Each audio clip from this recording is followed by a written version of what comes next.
27वां अध्याय पुरंजनपुरी पर चंडवेग की चढ़ाई तथा कालकन्या का चरित्र। श्री नारद जी कहते हैं, महाराज, इस प्रकार वह सुंदरी अनेकों नखरों से पुरंजन को पूरी तरह अपने वश में कर उसे आनंदित करती हुई विहार करने लगी। उसने अच्छी तरह स्नान कर अनेक प्रकार के मांगलिक श्रृंगार किए तथा भोजन आदि से तृप्त होकर वह राजा के पास आई। राजा ने उस मनोहर मुख वाली राजमहिषी का सादर अभिनंदन किया। पुरंजनी ने राजा का आलिंगन किया और राजा ने उसे गले लगाया। फिर एकांत में मन के अनुकूल रहस्य की बातें करते हुए वह ऐसा मोहित हो गया कि उस कामिनी में ही चित लगा रहने के कारण उसे दिन रात के भेद से निरंतर बीतते हुए काल की दुस्तर गति का भी कुछ पता नहीं चला। मद से छका हुआ मनस्वी पुरंजन अपनी प्रिया की भुजा पर सिर रखे महामूल्य सैया पर पड़ा रहता। उसे तो वह रमणी ही जीवन का परम फल जान पड़ती थी।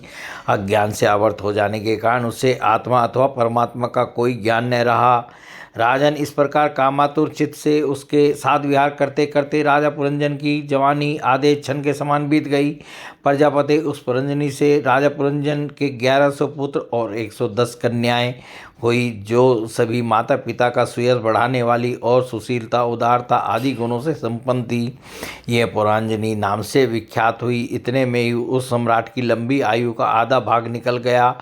फिर पांचाल राज पुरंजन ने पितृवंश की वृद्धि करने वाले पुत्रों का वधुओं के साथ और कन्याओं का उनके योग्य वरों के साथ विवाह कर दिया। पुत्रों में से प्रत्येक के 100 पुत्र हुए। इनसे वृद्धि को प्राप्त होकर पुरंजन का वंश सारे पांचाल देश में फैल गया। इन पुत्र पौत्र गृह कोष सेवक और मंत्री आदि में दृढ़ ममता हो जाने से वह इन विषयों में ही बंध गया। फिर तुम्हारी तरह उसने भी अनेक प्रकार के भोगों की कामना से यज्ञ की दीक्षा ले तरह तरह के पशु हिंसा में घोर यज्ञों से देवता पितर और भूतपतियों की आराधना की। इस प्रकार वह जीवन भर आत्मा का कल्याण करने वाले कर्मों की ओर से असावधान और कुटुंब पालन में व्यस्त रहा।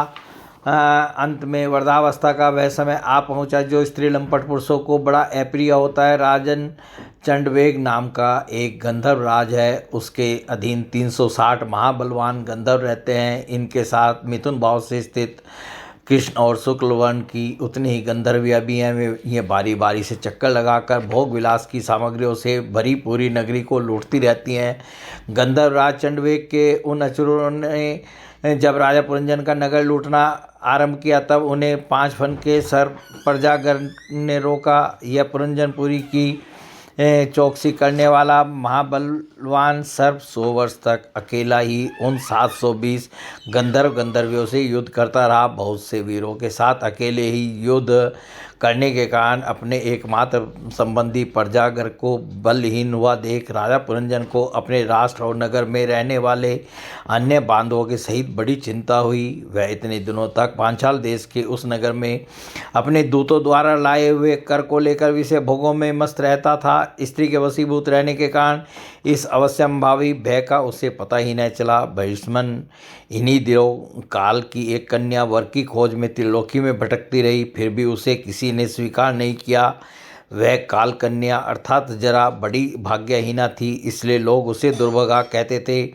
एक बार राजऋषि पुरु ने पिता को अपना यौवन देने के लिए अपनी ही इच्छा से उसे वर लिया था। इससे प्रसन्न होकर उसने उन्हें राज्य प्राप्ति का वर दिया था। एक दिन मैं ब्रह्मलोक से पृथ्वी पर आया तो वह घूमती घूमती मुझे भी मिल गई। तब मुझे नैष्टिक ब्रह्मचारी जानकर भी कामातुरा होने के कारण उसने वरना चाहा। मैंने उसकी प्रार्थना स्वीकार नहीं की।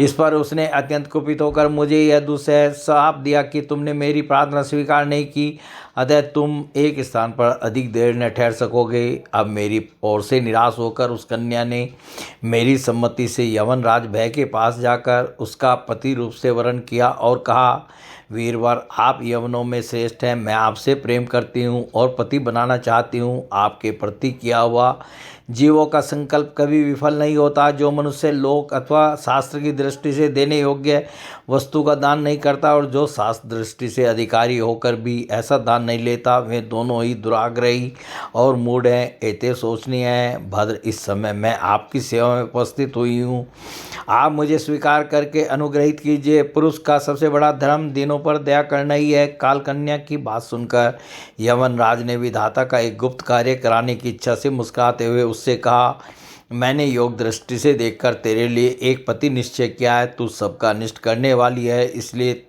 किसी को भी अच्छी नहीं लगती और इसी से लोग तुझे स्वीकार नहीं करते। अतः इस क्रम जनित लोक को तू अलक्षित होकर बलात्कार से भोग। तू मेरी सेना लेकर जा, इसकी सहायता से तू सारी प्रजा का नाश करने में समर्थ होगी, कोई भी तेरा सामना न कर सकेगा। यह परज्वार नाम का मेरा भाई है और तुम मेरी बहन बन जा। तुम दोनों के साथ मैं अव्यक्त गति से भयंकर सेना लेकर सारे लोकों में विचरूंगा। भले भगवान श्री कृष्ण की जय।